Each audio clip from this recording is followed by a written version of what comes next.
আসসালামু আলাইকুম। আশা করি আপনারা সবাই ভালো আছেন। অ্যাকোয়াকেয়ারের পক্ষ থেকে আপনাদেরকে স্বাগতম। আমি আজকে এসেছি কক্সবাজারের টেকনাফে in pond raceway system IPRS নামক একটা মডার্ন টেকনোলজির সাথে আপনাদেরকে পরিচয় করায় দিতে।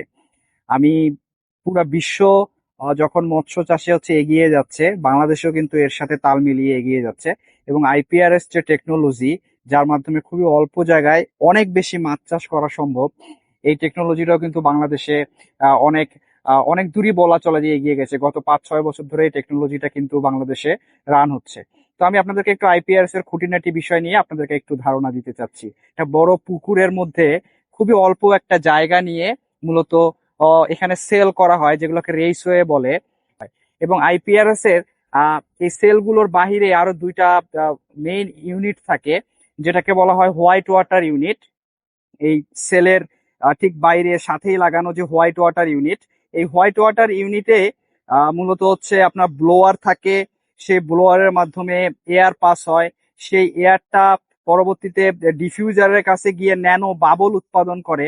এবং আপনারা জানেন ন্যানো বাবলের অনেক বেশি সারফেস এরিয়া থাকার কারণে অনেক বেশি অক্সিজেন প্রোডাকশন হয়। এবং এই হোয়াইট ওয়াটার ইউনিটে 35 ডিগ্রি অ্যাঙ্গেলে একটা হুড থাকার কারণে ন্যানো বাবল গুলা যখন নিচ থেকে উপরে উঠে, এই বাবল গুলা হুডের অ্যাঙ্গেলে ধাক্কা খেয়ে রেসওয়ের দিকে বাবল গুলা চলে যেতে থাকে।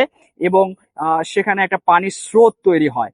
এটাকে কেন আসলে হোয়াইট ওয়াটার ইউনিট বলা হয়, তার কারণ এখানে এই বাবল গুলো উৎপাদন হওয়ার সাথে সাথে এখানে একটা হোয়াইটিশ ফোম তৈরি হয়, একটা মিল্কি হোয়াইট ফোম তৈরি হয়, যে কারণেই মূলত এই ইউনিটটাকে বলা হয় হোয়াইট ওয়াটার ইউনিট। সো এই হোয়াইট ওয়াটার ইউনিটটা একটা ইম্পর্টেন্ট পার্ট আপনার আইপিআরএস এর, যার মাধ্যমে আপনার অক্সিজেন প্রোডাকশন হয় এবং পানির স্রোত তৈরি হয়।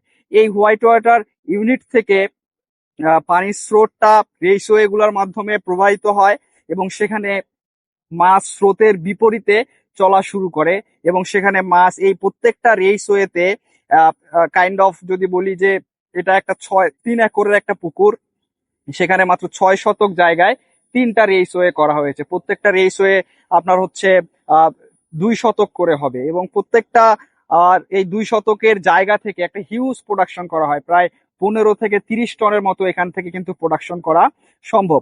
সো এই মেইন যে কালচার ইউনিট আপনার আইপিআরএস এর, এই কালচার ইউনিট গুলা কয়েকটা সেল থাকতে পারে। এই সেলটারও একটা ক্যালকুলেশন আসছে যে আপনার যদি 10,000 মিটার কিউব ভলিউমের একটা পন্ড হয়, সেখানে মাত্র 220 মিটার কিউবের ভলিউমের আপনি একটা সেল করতে পারবেন।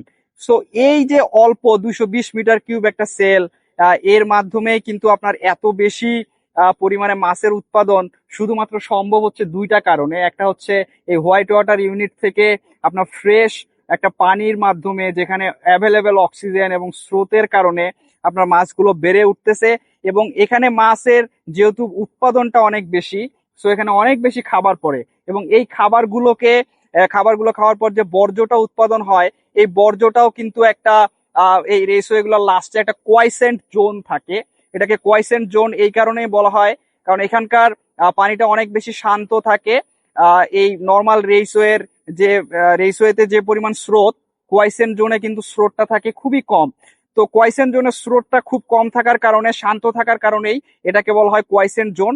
এবং ওখানে গিয়ে মূলত মাছের যে ময়লাগুলো আছে সেখানে গিয়ে সেটেলমেন্ট হয়। ওয়াস্ট গুলো ওই লাস্টের জোনটাতে, কোয়াইসেন্ট জোনটাতে পড়ে, সেখান থেকে পরে আবার মোটরের মাধ্যমে ওয়াস্ট গুলোকে বাইরে ফেলে দেয়া হয়। এবং এখান থেকে যে ওয়াটারটা আপনার এই হোয়াইট ওয়াটার ইউনিট থেকে স্রোতের মাধ্যমে তৈরিকৃত ওয়াটারটা যখন কনসাইনমেন্ট দিয়ে যখন কোয়াইসেন্ট জোন দিয়ে যখন বের হয়ে যায়, তখন যাওয়ার পরে কিন্তু একটা ব্যাফল ফেন্স থাকে পুকুরের মাঝ বরাবর। এই ফেন্সটার কাজ আহ স্রোতটাকে খুব কাছাকাছি না ঘুরিয়ে একটু দূরে গিয়ে ঘুরানো।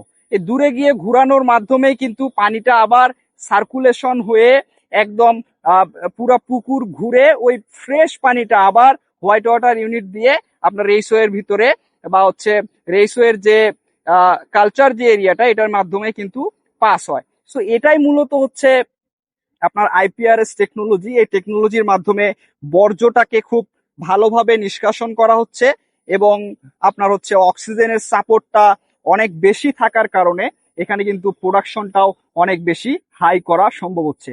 এটা একটা খুবই কস্টলি একটা প্রজেক্ট।